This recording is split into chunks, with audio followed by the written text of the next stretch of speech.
Olá, essa será a aula de nutrição e crescimento. Será feita em duas partes, em dois vídeos. Estudaremos a nutrição e crescimento até a curva de crescimento e, num segundo momento, após uma discussão sobre as faces da curva, faremos um segundo vídeo onde veremos várias situações com diferentes pontos de vista.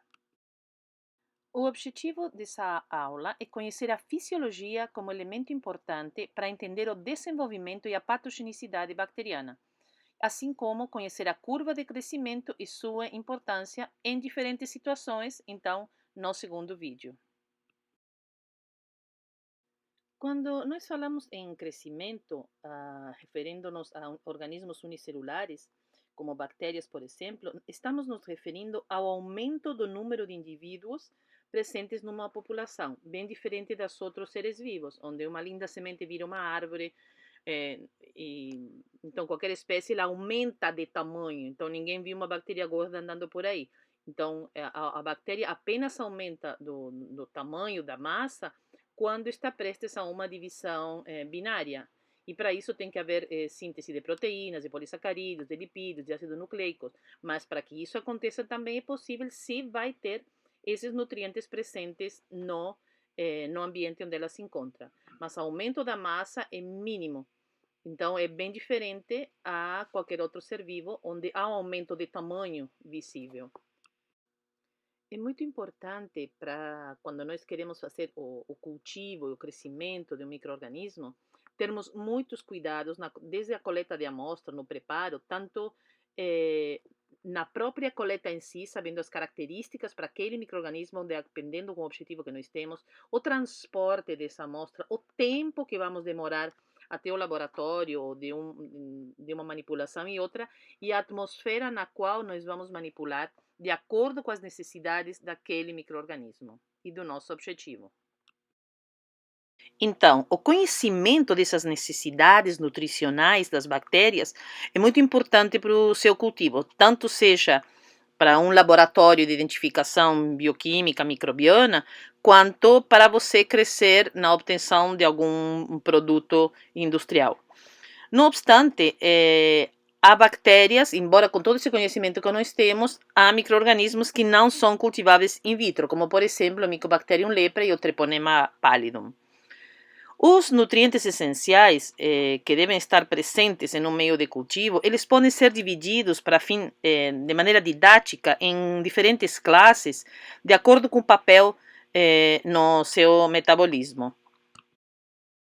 Temos que nos lembrar também que as bactérias elas só conseguem se nutrir de substâncias que estão em solução, ou seja, a água é um fator essencial e indispensável para seu crescimento. Bom, em relação aos nutrientes essenciais, vamos começar com doadores de hidrogênio. As reações de oxidação são essenciais ao metabolismo bacteriano, então são empregadas muitas vezes para a obtenção de energia. E esses compostos podem ser oxidados, são os que são doadores de hidrogênio, ou seja, substâncias que são capazes de perder elétrons.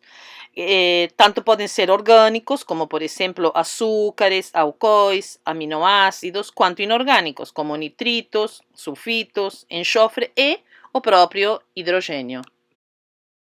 Quanto aos receptores de hidrogênio, as reações de oxidação são sempre acopladas a reações de redução, ou seja, se um substrato oxida, doando elétrons, sempre vai ter a perda de átomos de hidrogênio, enquanto o outro vai ser reduzido, recebendo esses átomos de hidrogênio.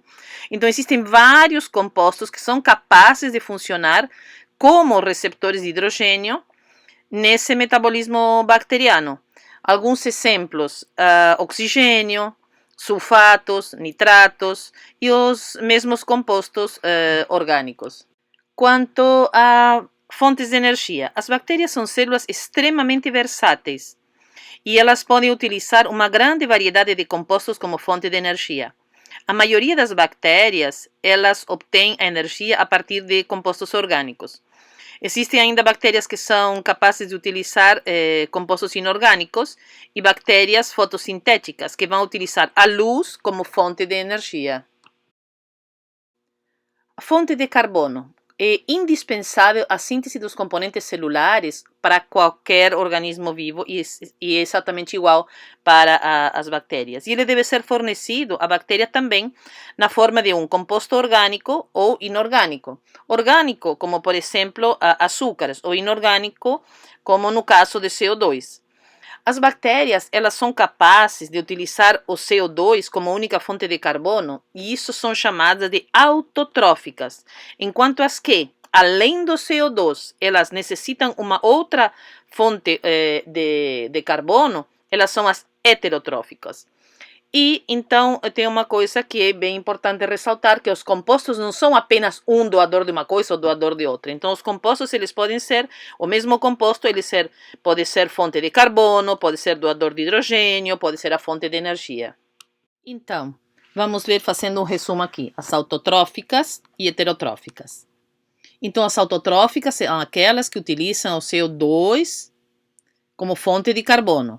As heterotróficas, além do CO2, elas utilizam uma outra fonte de carbono. Temos então as quimiotróficas, que são as que dependem da oxidação de compostos para a obtenção de energia. E as quimiotróficas, então, são quais? São as que dependem de compostos para a obtenção de energia e também o CO2. E temos as fototróficas, que são as seres que utilizam a energia radiante. E as fotoautotróficas são aquelas que, além da energia radiante, vão utilizar também o CO2. Quanto às fontes de nitrogênio, o nitrogênio também é necessário para a síntese de todos os compostos que são indispensáveis à célula. Então, algumas bactérias, elas necessitam de fontes orgânicas de nitrogênio, como aminoácidos ou sais orgânicos de amônio, quanto outras, elas são capazes de utilizar fontes inorgânicas de nitrogênio, como nitratos, amônia ou até o próprio nitrogênio atmosférico.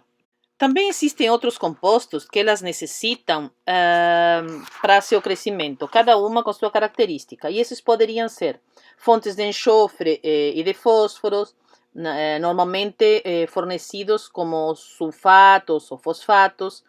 Também podem estar presentes no meio sais de sódio, de potássio, de magnésio, mas que são necessários em concentrações mais elevadas, e outros como zinco, ferro, manganês, mas em concentrações um pouco mais baixas. Né? Às vezes são supridos como impurezas de outros componentes que foram utilizados no preparo do meio. Os fatores de crescimento, eles são adicionados ao meio quando algumas bactérias que são incapazes de sintetizar algum determinado aminoácido, ou vitamina ou algum outro composto essencial ao seu metabolismo.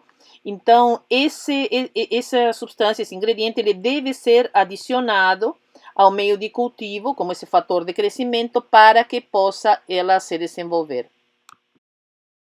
Além do cuidado de fornecermos todos os nutrientes necessários para proporcionar as condições adequadas, né, para o micro-organismo poder se desenvolver, temos que dar condições físicas, ambientais, como temperatura, atmosfera, pH e a pressão osmótica, para que ela realmente possa ser cultivada.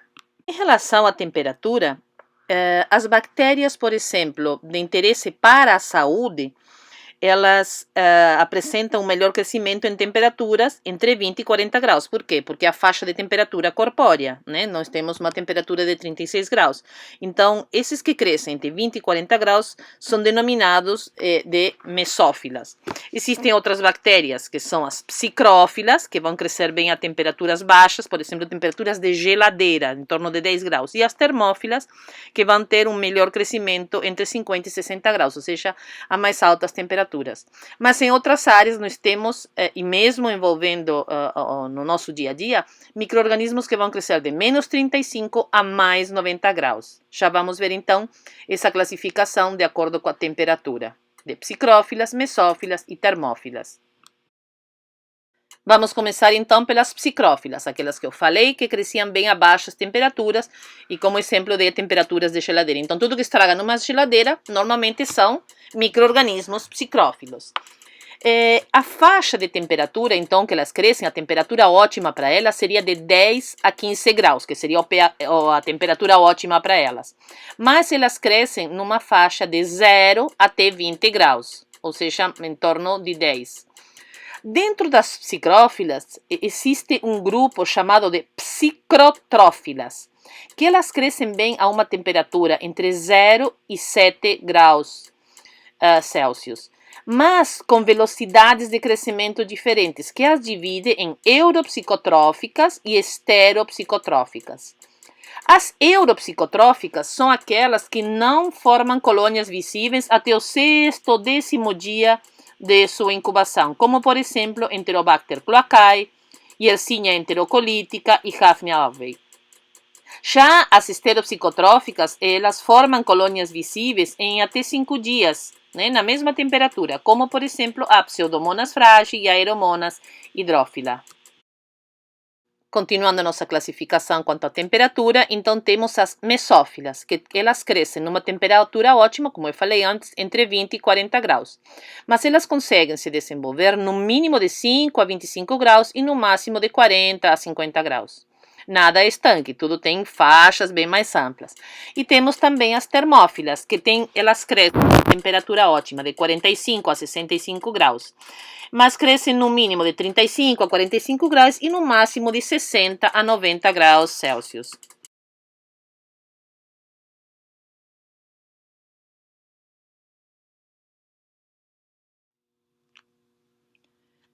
Em relação ao pH, a maioria das bactérias ela cresce bem em meios com pH ao redor de 7. Apesar de que muitas espécies elas vão tolerar variações de pH bem grandes, entre 4 e 9. Os meios de cultura eles vêm geralmente tamponados para evitar essas mudanças de pH decorrente da excreção dos próprios produtos do metabolismo bacteriano. Em relação à atmosfera, as bactérias elas podem ser cultivadas em aerobiose, ou seja, na presença de oxigênio, ou em anaerobiose, ou seja, na ausência de oxigênio. As aeróbias estritas são aquelas que só vão crescer na presença de oxigênio por utilizarem este composto como receptor final de elétrons. Temos também as microaerófilas, que elas também crescem na presença de oxigênio, mas em atmosfera contendo uma concentração de oxigênio menor a que encontrada no ar atmosférico. Temos as anaeróbias facultativas. Elas podem ser ou também chamadas de apenas facultativas. Elas podem crescer tanto em anaerobiose ou em aerobiose. Já as anaeróbias estritas, elas só vão crescer em anaerobiose. Elas são inibidas ou mortas quando há presença de oxigênio, porque ele não é utilizado em seu metabolismo. As anaeróbias estritas, elas são mortas quando há presença de oxigênio, porque elas não possuem umas enzimas, por exemplo, a catalase, que ela desdobra o peróxido de hidrogênio em oxigênio e água, ou superóxido dismutase, que transforma o ânion superóxido em água oxigenada. A água oxigenada e o ânion superóxido causam danos letais à bactéria. A pressão osmótica, então, os meios de cultura, eles vêm com pressões osmóticas inferiores às do interior da célula. Geralmente, elas não vão afetar a sua viabilidade, uma vez que a rigidez da parede vai impedir a entrada excessiva da água. Entretanto, alguns meios de cultura com pressões osmóticas mais elevadas que encontradas no interior da célula, elas podem causar perda de água intracelular, podendo ter um efeito bactericida ou bacteriostático.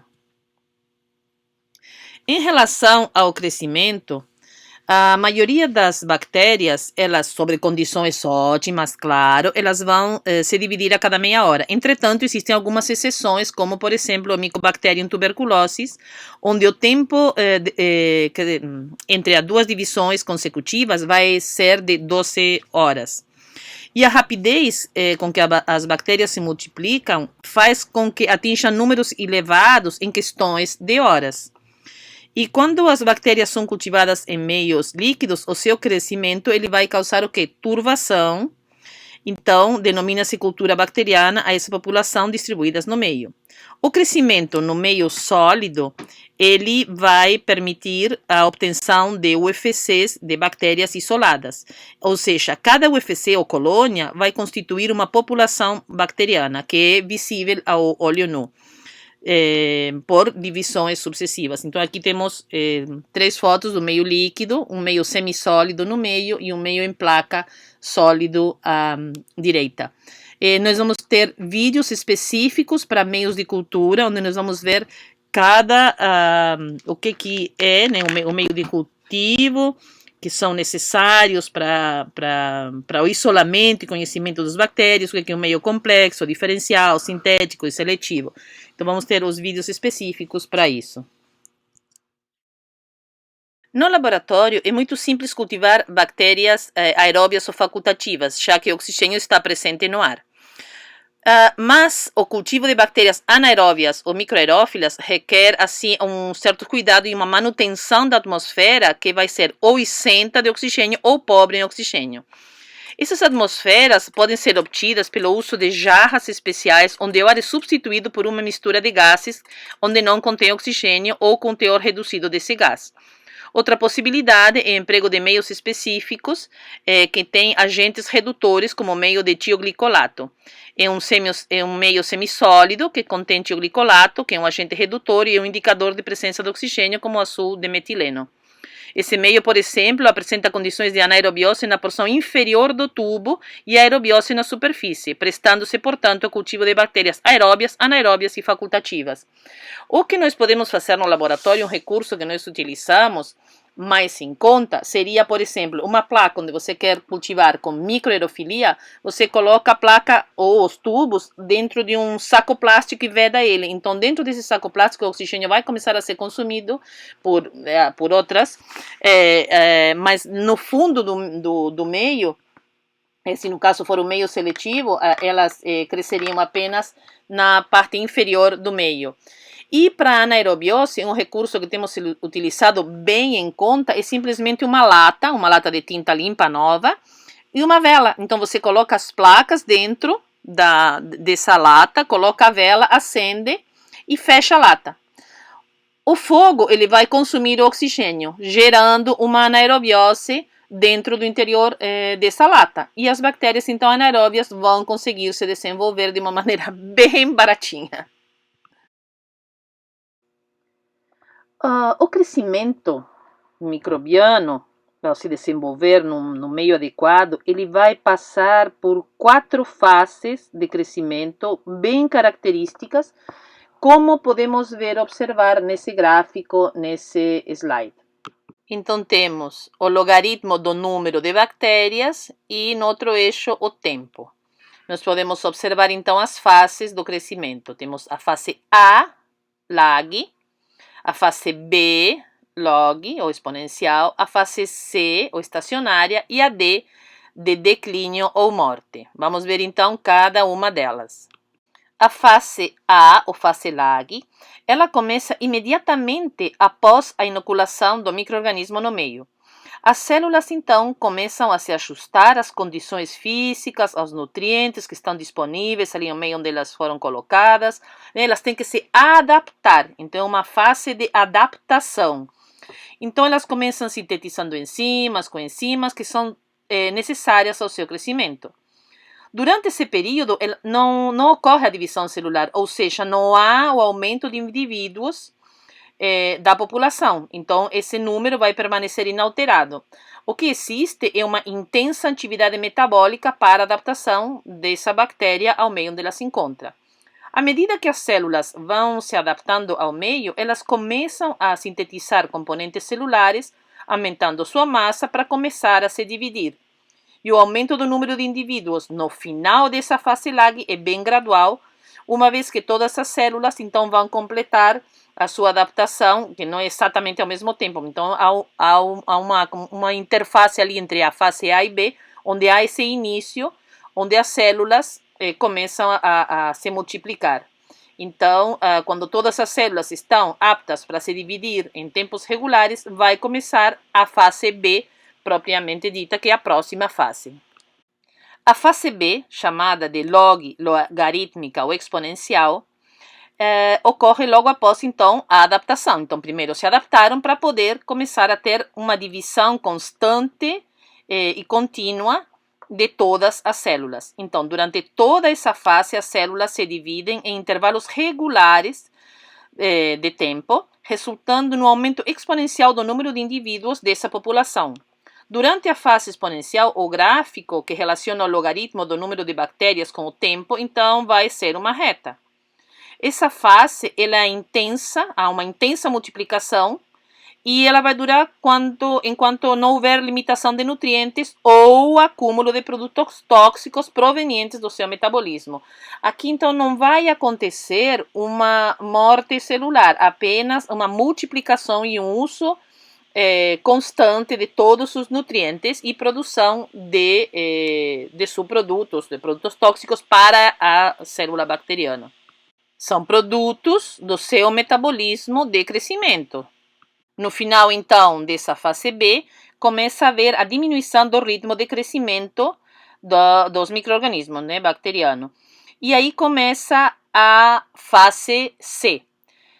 Temos também ali essa interface entre A, B e C, onde começa a diminuição dessa velocidade de crescimento.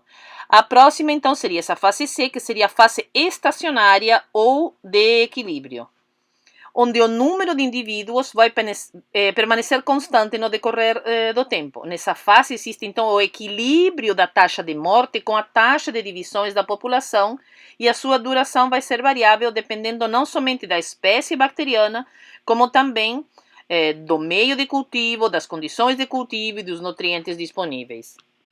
Algum tempo depois, onde a população estava nesse equilíbrio da fase estacionária, começa a haver essa interface entre C e D, onde começa a ser a taxa de morte um pouquinho maior que a da divisão. Essa seria a interface CD. E aí já entra na fase de declínio ou morte, ocasionando um decréscimo no número de bactérias, entrando a cultura numa fase de morte, cuja duração também é bastante variável. Ou seja, aqui então só temos taxa de morte e não de multiplicação mais. Essa seria então a curva de crescimento. Eu gostaria agora que vocês, com as suas equipes, se organizassem, estudassem a curva e todas as fases e discutam qual fase é a mais importante de todas, de acordo com seu ponto de vista. Para depois, na aula presencial ou via aula síncrona, via sistema, alguma tecnologia como Teams, para podermos discutir essas fases. Depois teremos então uma segunda parte dessa aula para continuarmos a discutir a curva de crescimento, suas fases, assim como a sua importância. Essa é a primeira parte, então, da aula de nutrição e crescimento. A seguir, vamos ter algumas bibliografias e umas tarefas que eu gostaria que vocês fizessem. Que tragam exemplos de bactérias aeróbias, microaerófilas, facultativas e anaeróbias, e também que descrevam os processos de respiração e de fermentação, claro, com referências bibliográficas.